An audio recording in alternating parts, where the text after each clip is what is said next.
बड़े बड़े actors OTT पर आ चुके हैं और उनमें से एक है काजोल। द ट्रायल, प्यार कानून और धोखा आज के दिन पर बहुत ही ज़्यादा ट्रेंडिंग है। और जैसे कि मैंने आप लोगों को बताया, यहाँ पर लीड एक्ट्रेस है काजोल।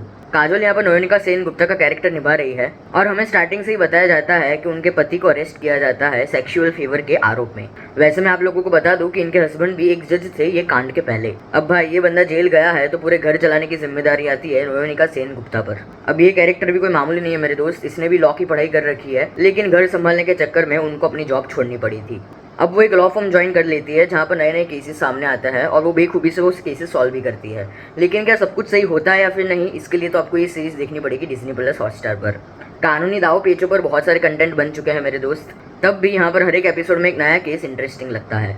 जज और वकीलों के बीच की बातें भी मजेदार लगती है। इस सीरीज में ऐसे सीन्स भी है जहाँ पर कुछ चीजें आप लोगों को हजम नहीं होगी, लेकिन ऐसे सीन्स बहुत कम है। देखो वैसे तो ये सीरीज रीमेक है द गुड वाइफ सीरीज के ऊपर, लेकिन इसको देसी अंदाज में पेश किया गया है। इस सीरीज में काफी उतार चढ़ाव हम लोगों को देखने को मिलता है, लेकिन स्टार्टिंग से ही इस सीरीज की पेस कुछ इस तरह से सेट की गई है कि आप अगले एपिसोड देखने के लिए बेकरार रहेंगे। माना कि कार्टून ड्रामा पर कहानी लिखना कोई आम बात नहीं है, लेकिन जिस तरह से यहाँ पर कैरेक्टर्स को जोड़ा गया है वो कुछ अलग है, वो कुछ नया है। नयनिका अपने पति की वजह से बर्बाद हो जाती है, लेकिन अपने बच्चों की वजह से वो फिर से उठती है, वो देखना इंटरेस्टिंग है।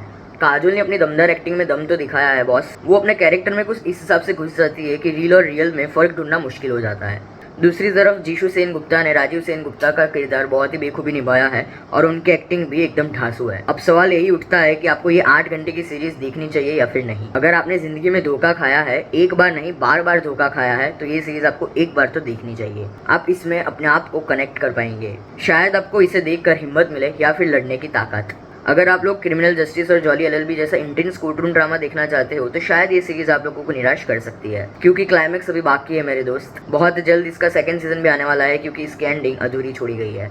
बाकी ये सीरीज में इतनी गालियां नहीं है तो आप घर पर देख सकते हो। ओवरऑल ये सीरीज को मैं देना चाहूँगा 5 में से 3 स्टार। यही था मेरा आज का review, your honour, I rest my case.